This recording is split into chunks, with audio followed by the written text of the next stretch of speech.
Soy Jennifer García Carrizo, soy astronauta análoga, gracias a que en febrero de este año pues, estuve realizando un proyecto de investigación en la MDARES, que es una base de investigación científica, de cómo sería trabajar y vivir en Marte. Os voy a hablar un poquito más de él, ¿vale? Entonces, para empezar, bueno, pues la primera pregunta que quizás tenéis o que me gustaría haceros es un poco cómo es Marte, ¿no? Y que reflexionarais sobre cómo es. Mucha gente aquí me dice, bueno, pues es rojo, ¿no? Yo os diría, vale, ¿tiene o no tiene montañas? ¿Cómo suena? ¿Hay viento? ¿Cómo es Marte, no? ¿Cómo os lo imagináis en vuestra cabeza? Y probablemente pues tengáis algo similar a esto en la cabeza.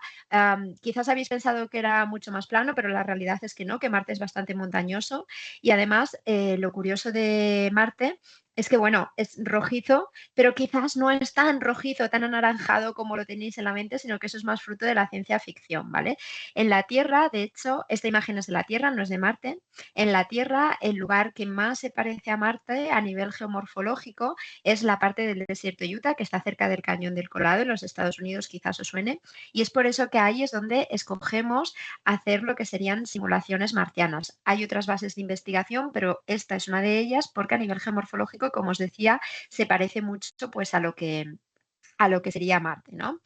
Y Marte, pues como no, sí es así, ¿no? Como veis en pantalla, es ese planeta pues esférico, rojizo, ¿no? Y de ahí su nombre de planeta rojo. Pero evidentemente Marte es uno de los planetas que más cercanos tenemos a la Tierra, de ahí que un viaje a Marte sea mucho más fácil que un viaje a Júpiter o a Saturno, pero aún así deciros que el viaje entre Marte y la Tierra en el momento más óptimo, que solo se da una vez cada 24 meses, duraría 6 meses de ida, 6 meses de retorno, por lo cual un viaje a Marte hoy por hoy no es que sea lo más sencillo del mundo, ¿no? Y bueno, pues evidentemente si comparáis Marte con la Tierra son planetas bastante diferentes a priori, ¿no? Porque muchas veces se habla de Marte como el planeta B, donde nos vamos a ir cuando la Tierra se extinga, y ahí os diría que quizás el planteamiento no es tanto ese, sino otro que vamos a ir viendo, porque eso de usar a Marte como planeta B, pues así ya a simple vista como que no parece que sea muy amable, ¿no? Vivir allí, pero además si empezamos un poco a ver, ¿no? A ir más allá y ver cómo es Marte, pues la cosa se empieza a complicar. De hecho, mira, os voy a ir contando.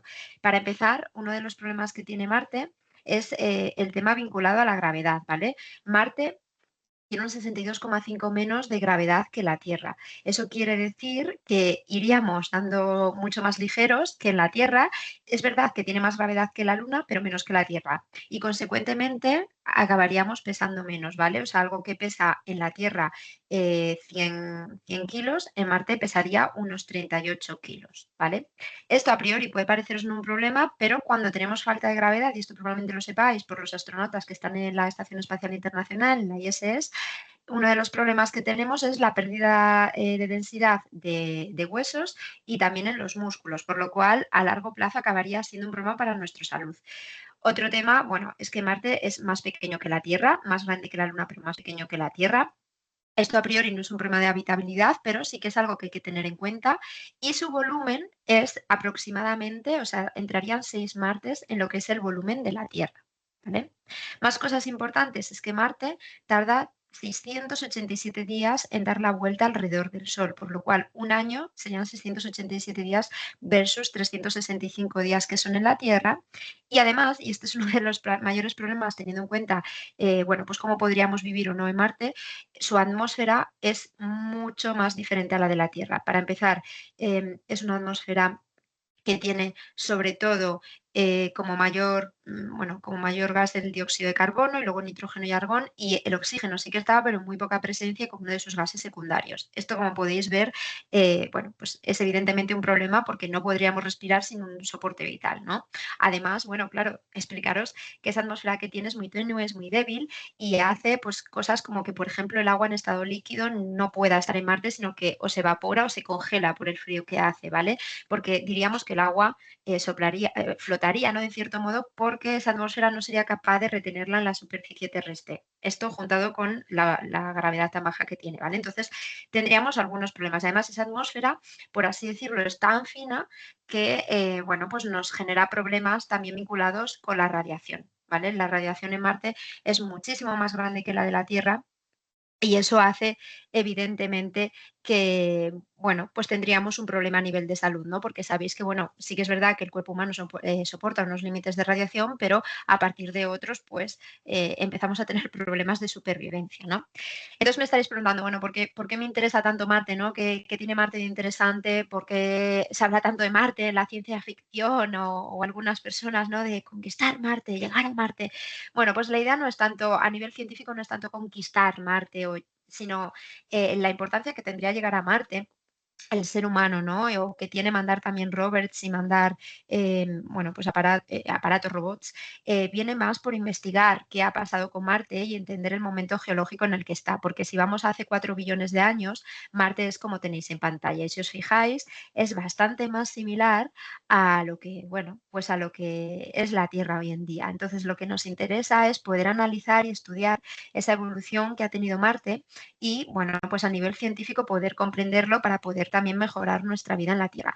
Evidentemente, llegar a Marte, pues es relevante en el sentido que permitiría un desarrollo tecnológico muy importante que probablemente podríamos aplicarlo, ¿no? Sabéis que, por ejemplo, el GPS se desarrolló para temas vinculados al espacio y el GPS hoy en día es algo que utilizamos todos y todas probablemente para ir al colegio, alguno hasta usa el GPS o su padre o su madre en el coche, ¿no?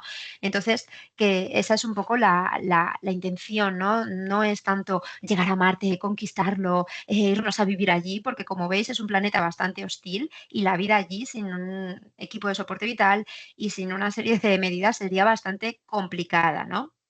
Entonces, entre otras cosas, por eso que os decía la radiación, ¿no? Porque como veis, además hay mucha diferencia. Y también hay diferencia en la temperatura media, ¿no? Quizás muchas veces tendemos a pensar que en Marte hace mucho calor, por eso hay que es rojo, ¿no? Pero en realidad la temperatura media es de menos 63 grados centígrados, por lo cual Marte es un planeta en el que hace mucho frío.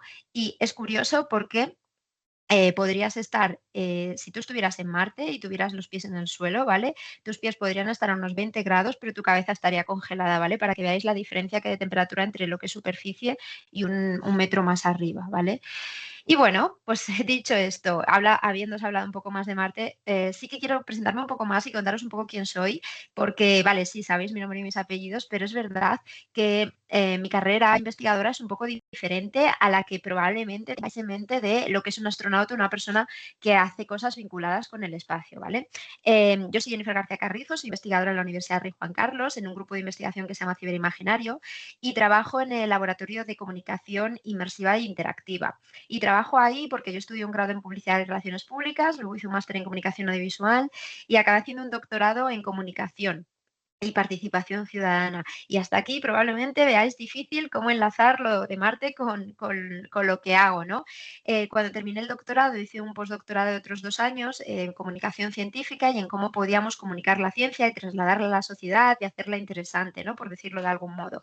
Y en ese postdoctorado trabajé en temas de sostenibilidad. Entonces, en un momento dado se abrieron unas plazas para formar parte de un equipo que se llamaba Hipatia 2 y que se iba a ir pues, a la MDRS, a la Mars Desert Research Station, en el desierto de Utah, a realizar una investigación sobre cómo sería trabajar, investigar y vivir en Marte, ¿no?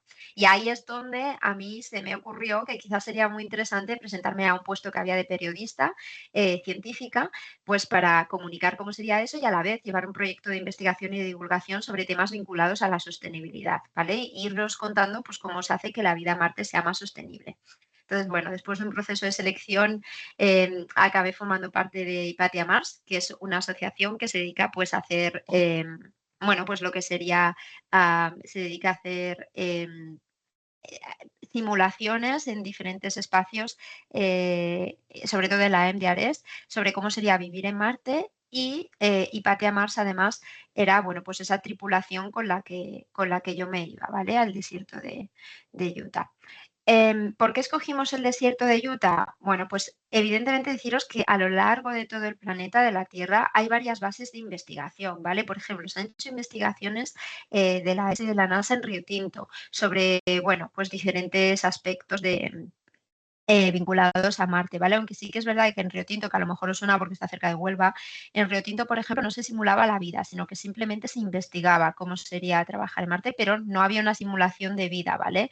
O bueno, también está la NEMO, que es una base bajo el agua que tiene la NASA, porque sabéis que bajo el agua podemos simular la falta de gravedad, hay otra base en la Antártida, o sea, hay diferentes bases a lo largo del mundo y la finalidad de que haya muchas bases a lo largo del mundo también es bueno, pues en cada una de ellas estudiar una cosa, ¿no? Por ejemplo, evidentemente, en la base de la Antártida, pues podemos simular la gran cantidad de frío que tendríamos en Marte, ¿no? Y otra base, pues es esa, es la MDRS, que está en el desierto de Utah, y fue allí, pues donde cogimos todas y nos fuimos, ¿no? Este es el equipo con el que me fui, somos Hipatia 2, como veis somos todas mujeres, era una de las cosas que nos importaba porque en el sector aeroespacial solo entre el 7 y el 11% de las personas son mujeres y entonces pensábamos que era algo importante también, bueno, pues para inspirar, ¿no? Y ver que esas tripulaciones también son posibles y muchas tripulaciones de solo hombres, pero hay muy pocas de solo mujeres. De hecho, nosotros en aproximadamente 25 años que tiene de historia la Mars Desert Research Station, somos la tercera tripulación solo de mujeres, ¿vale? Entonces era un poco esa idea. Bueno, ¿qué es la Mars Desert Station? Pues es esta que tenéis en pantalla. Es un espacio que, como os decía, está ahí en medio del desierto de Utah y en el cual pues simulamos cómo sería la vida. Para que os hagáis una idea, el Cañón del Colorado estaría por aquí, un pelín más abajo y más arriba, no, porque está en este otro estado y un poco más arriba, en Utah, aquí, sería donde está, ¿vale? Está aislada, por ejemplo, el hospital más cercano que hay, pues está 2 horas y media en coche, 90 minutos en helicóptero. Y no os hablo de un hospital enorme, ¿no? Sino de más bien un centro de salud. Entonces, está en mitad del desierto, está aislada y eso permite, pues, simular cómo sería la vida en Marte. Y para que os hagáis un poco la idea de cómo es la zona a nivel geomorfológico, sería algo a esto, ¿vale? Similar a estas imágenes que tenéis en pantalla, que muy probablemente recuerden al Cañón del Colorado o a Monument Valley, aunque ya os digo que no es exactamente ahí. Pero ¿por qué nos interesa el desierto de Utah, aparte de la estética y el nivel geomorfológico? Bueno, pues porque tiene grandes fluctuaciones de temperatura, entre 3 y 29 grados, porque tiene una humedad relativa muy baja de 10 grados y porque tiene rachas de viento, algo que también tendríamos en Marte, porque en Marte uno de los mayores problemas que tendríamos es que tendríamos muchísimas tormentas probablemente de arena. Y además, pues este espacio tiene bajas probabilidad de precipitaciones, ¿no? Entonces nos permite simular bien esa parte. Entonces, esto sería el espacio, ¿no? La base de investigación en sí. Tiene un hub principal que son unos 8 metros de diámetro. Aquí es donde vivimos, comemos, hacemos deporte, dormimos. El Green Hub, que es un invernadero que nos permite tener algunas plantas y frutas y verduras frescas. El Science Dome, que es donde hacemos las investigaciones científicas. El observatorio solar y el RAM, que es donde, sí que es donde estoy yo, ficticiamente, virtualmente, me he colado aquí. Y el RAM es el módulo de reparación, bueno, pues de las cosas que se estropean, ¿vale? Es donde si una ingeniera pues tiene que adaptar un tornillo, pues es donde se va a hacerlo, ¿vale? Entonces es un módulo de reparación, que además es un antiguo helicóptero de los Estados Unidos que lo han reconvertido en RAM, ¿vale? Y los túneles conectan la estación de tal manera que siempre que me muevo por los túneles, digamos que simulamos que estamos dentro de la estación. ¿Vale? Aquí tienes los diferentes espacios y os diré que es relativamente relevante esto, porque claro, cuando salgo fuera tengo que salir con un traje de soporte vital. Recordad que os había contado que en Marte teníamos radiación, no tenemos oxígeno, por lo cual necesito un traje, por así decirlo, una mochila, un soporte vital que a mí me permita seguir vivo, ¿no? Y respirar. Entonces, bueno, pues claro, ¿qué pasa cuando nos vamos allí, nos vamos de misión, no? Bueno, pues para empezar os quiero contar un poco cómo es el día a día en Hipatia. Evidentemente, lo primerísimo de todo es, sobre todo, investigar. O sea, pensad que si tenemos 24 horas, 8 más o menos, os diría más bien menos que más, son para dormir y el resto de las horas son prácticamente para trabajar, ¿vale? Por las mañanas nos levantamos, se hacen 2 horas, perdón, se hacen entre medio y 45 minutos de ejercicio, porque el ejercicio es importante. Recordad que sin ejercicio acabaríamos teniendo un problema de densidad ósea si estuviéramos en Marte de verdad. Entonces, es muy importante tener ese ejercicio diario de manera rutinaria. Después de eso hacemos un pequeño desayuno y tenemos 4 horas bien para investigar dentro de la base o fuera de ella. Luego se come y otras 4 horas para seguir investigando y luego ya se trabaja en hacer una serie de reportes que se tienen que mandar a tierra, por así decirlo, para contar qué hemos hecho durante el día, dejarlo eso plasmado para que quede, bueno, pues los descubrimientos científicos que hayas hecho, para que queden para la historia y para que cualquier tripulación luego también lo pueda consultar. Y en esas hay un par de horas en las que solo ese par de horas tenemos acceso a Internet. Pero ese acceso a Internet, lejos de usarlo para cotillar en el Instagram, por así decirlo, acaban siendo 2 horas en las que tú necesitas pues hacer esos informes, enviarlos, que te conteste la Tierra y demás. Y pensad que tenemos un retardo de unos 20 minutos. Entonces yo mando un email a la Tierra pues preguntándole, oye, mañana quiero salir, una salida extravehicular, ir a recoger unas rocas, ¿no? La Tierra va a tardar unos 20 minutos en contestarme si sí o si no puedo hacerlo, ¿vale? Entonces, pues eso, al final el día a día Nipatia os diría que es sobre todo investigar. Evidentemente hay otros aspectos interesantes, ¿no? Por ejemplo, ¿qué comemos? Pues comemos comida deshidratada, no vamos a comer comida normal, porque en Marte no tendríamos comida normal. Es verdad que tenemos algunos tomates, algunas cosillas por ahí frescas que sí que podemos comer, pero sobre todo lo que hacemos es comer comida deshidratada. Aquí está una de mis compañeras recogiendo un tomatillo que teníamos, pero eso, lo que os digo, sobre todo este tipo de comida que tenéis aquí. Como veis, dentro de la comida deshidratada hay una gran variedad maravillosa hoy en día. Así que cuando la exploración espacial empezó era bastante diferente, pero hoy en día pues hay de todo deshidratado que tú simplemente, aquí estoy yo con unos guisantes y una zanahoria, y hay pues desde carnes, proteínas, batatas, frutas, verduras, queso, no lo sé, todo, ¿no? Todo lo que podáis imaginar lo hay. Entonces es comida que es muy interesante porque al estar deshidratada pesa menos y entonces es más fácil llevarla al espacio. Y además, al estar deshidratada, simplemente tú coges la cantidad que quieres, la hidratas y luego ya la puedes consumir. Entonces es muy fácil de cocinar en el sentido de que ya está cortada, pelada, limpia y en cierto modo cocinada. Simplemente la tienes que echar agua fría o caliente en función del tipo de comida que sea y comértelo, por lo cual es muy fácil de cocinar. Pero implica un gasto de agua. Y el agua, como sabéis, es muy relevante en el espacio. Porque de hecho pensad que nosotras aproximadamente teníamos 1000 litros de agua para 7 personas durante 12 soles. Digo soles porque Marte no se dice día, se dice un sol, 2 soles, 3 soles, ¿no? Y entonces eso nos dio, claro, teníamos un consumo pues más o menos de 12, 13, 14 litros máximo al día. ¿Por qué? Porque el tanque de agua tiene una capacidad de 2000 litros, pero no te interesa gastar más de la mitad, ¿vale? Porque, bueno, pues imaginaos que la misión se tiene que alargar o hay una emergencia, lo que sea, ¿no? Entonces, en ese sentido, al final nosotras hicimos un consumo de 10 litros de media por persona cada día, ¿vale? Tanto para hidratar la comida como para hidratarnos nosotras mismas, para cocinar, para limpiar y para asearnos. Y sí, para asearnos eso implicaba que solo nos podíamos dar 3 duchas por persona durante toda la misión, es decir, que nos duchábamos aproximadamente cada 3 días porque estuvimos allí 2 semanas, ¿no? Y era evidentemente una ducha muy rápida. Pensad que en una ducha normal, o sea, cada vez que tenéis el grifo abierto un minuto de vuestra alcachofa de la ducha, eso consume más o menos unos 20 litros. Eso quiere decir que una ducha de 5 minutos son 100 litros de agua. Yo conseguía ducharme con aproximadamente 10, o sea que imaginaros cómo tendría que ser esa ducha, ¿no? Era evidentemente una ducha muy rápida en la que habrías muy poco la ducha, sí, para decirlo, para que saliera muy poco caudal de agua, ¿vale? Porque si no nos habríamos quedado sin agua. Si te quedas sin agua, pues podéis imaginaros lo que os pasa en Marte, ¿no? Entre otras cosas, creo que moriríamos y en la simulación pues simplemente se habría acabado, por lo cual era algo que teníamos que considerar y tener bastante cuidado y ser muy conscientes del agua. Os diré que realmente no fue algo, o sea, a mí me daba como mucho miedo y al principio decía, "Ay, a ver cómo lo hacemos, tal, un poco de estrés, ¿no? Pero que luego a la hora de la verdad era mucho más sencillo de lo que puede parecer, ¿no? Y otra de las cosas que se hace, recordad que podemos investigar dentro y fuera de la base, ¿no? Entonces, cuando salimos fuera de la base, una de las cosas que se hace, que es una de las cosas más interesantes, porque es cuando te pones el traje y es cuando de verdad sientes que estás en Marte, porque el traje, entre otras cosas, pesa, ¿vale? Pesa unos 13, 14 kilos, porque estamos simulando que estaríamos en Marte, ¿vale? O sea, ese traje en la Tierra pesaría más, pesaría unos 40, 45 kilos, ¿vale? Sería el equivalente, pero simulamos que estamos en Marte y por eso es más ligero. Entonces, utilizamos un traje como este que veis en pantalla, que hay dos tipos, hay este tipo de aquí y este tipo de aquí, que es un poco más grande, aunque curiosamente es más cómodo. Y es con él, con una radio y con un geolocalizador, con lo cual salimos afuera, ¿vale? No podemos, y siempre con un objetivo, o sea, no podemos salir porque me aburro dentro de la base y voy a salir a dar un paseo, sino que siempre que se realiza una salida extravehicular o una EVA, como se les llama de manera abreviada, es pues para arreglar algo de la estación, para ir a recoger unas muestras, para ir a algún sitio y explorarlo. O sea, tiene un sentido, ¿vale? No es, ay, pues me voy a echar unas fotos, unas risas, ¿no? Sino que tiene una intención.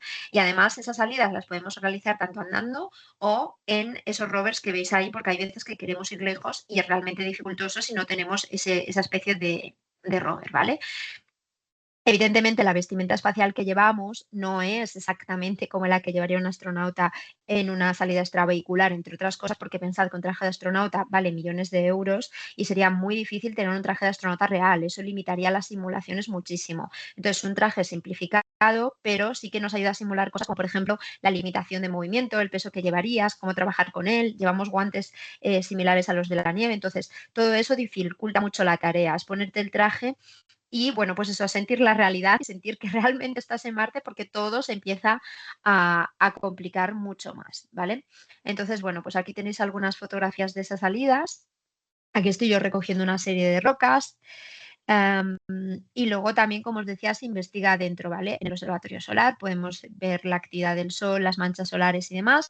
También se pueden hacer experimentos científicos vinculados a la biología, la geología, en ese Science Dome, que es donde están mis compañeras. Y nosotras, por ejemplo, otro de los experimentos científicos que llevábamos, que fue muy interesante porque se hacía durante una RAM, era montar este reflector que pesa más de 60 kilos y lo teníamos que ir montando por piezas, evidentemente, pero con los trajes, ¿no? Es un reflector que ayuda a calibrar satélites para poder medir, hacer medidas muy precisas, ¿no? Por ejemplo, de la subida del nivel del mar, del deshielo de los casquetes polares y demás. Yo dentro de mi proyecto de investigación, como os he contado, era la periodista de la misión, entonces una de las cosas que hacía era documentar prácticas sostenibles. Entonces, en ese sentido, aquí, por ejemplo, estoy grabando a mi compañera Estel sobre las placas solares, cómo funcionan, por qué son importantes y por qué nos podrían ayudar en la vida en Marte. O aquí, por ejemplo, estoy trabajando dentro de la estación y estoy hablando sobre este compostador, que era un compostador que me había cedido Planeta Huerto para compostar los residuos orgánicos que teníamos. Pues, por ejemplo, compostaba la hojarasca, ¿no? De las plantas, las plantas que se secaban o los tallos de, yo que sé, una zanahoria, ¿no? Entonces lo podía compostar y a partir de 3 días podía obtener como una especie de té de compost que me permitía regar las plantas del invernadero, ¿no? Entonces es una manera también como de reciclar en cierto modo el agua, porque ahorrabas agua usar ese té, y aparte de eso, pues de no generar residuos, ¿no? Sino de tener una finalidad con ellos. O aquí, por ejemplo, también está mi compañera Elena imprimiendo en la impresora 3D. O sea, su proyecto consiste en llevar una impresora 3D para imprimir materiales de contingencia, o sea, algo que se estropeaba o se rompía, que es mucho más fácil que estar llevando todos los materiales inimaginables a Marta, ¿no? Aquí está Estel otra vez fuera con las placas solares. Aquí está mi compañera Marina analizando in situ con una pistola de rayos X cómo serían las muestras. Ella lleva un proyecto muy interesante. Tenía estas pistolas que son portátiles que le permitían hacer análisis geológicos en el área, ¿vale? Y ver qué pasaba con las rocas antes de recogerlas. Esto es importante porque en las misiones espaciales tú vas, coger rocas un poco a ojo, es decir, a tu ojo de geólogo, evidentemente tú ya sabes un poco y entiendes más o menos qué roca te interesa y cuál no, pero poder realizar un análisis in situ es muy interesante porque te permite, vale, pues esta roca me interesa mucho, pues me voy a llevar, o esta roca quizás no me interesa tanto, me llevo menos muestras. Entonces, en vez de llevarnos kilos y kilos y kilos de vuelta a la Tierra, pues la pistola te permite analizarlo in situ y luego con otro pequeño espectroscopio que tenía en la base, en el Science Dome, podía terminar de analizarlas y eso era muy interesante porque me permitía saber qué roca es interesante y cuál no, y eso, no estarme llevando kilos y kilos de una roca que quizás luego llegas y no me interesa nada, tanto, ¿no? Otra de las cosas que hacíamos era medir también patrones de sueño, de ansiedad, latidos del corazón. Hay mucha altitud en la zona de la MDRS, entonces, por ejemplo, yo tenía muchísimos latidos, tenía como 120 latidos por minuto en reposo, ¿no? Y era curioso porque fue salir de la MDRS y llegar a una zona con una altitud menor y de repente que eso mejorara de manera automática, ¿no? Entonces, bueno, son cosas que se miran, los niveles de estrés, de ansiedad que se tiene trabajando bajo esas condiciones. Y otra de las cosas que hacemos eran esos reportes diarios de los que os hablaba en ese momento en el que tenemos conexión a Internet. Entonces, bueno, como veis, el día es bastante complejo. Al final, aunque estamos las 7 personas en un mismo espacio durante 24 horas, lo cierto es que nos vemos poco porque al final, bueno, pues cada una tiene su proyecto de investigación y estamos trabajando de manera individual en él, aunque también hacemos proyectos conjuntos como el montaje del reflector del que os he hablado y como veis, pues nos reunimos para comer, para cenar y para hacer esos reportes, por lo cual sí que hay un momento de encuentro, ¿no? Pero lo cierto es que lo que es el tiempo libre se reduce a poco, ¿vale? A casi inexistente.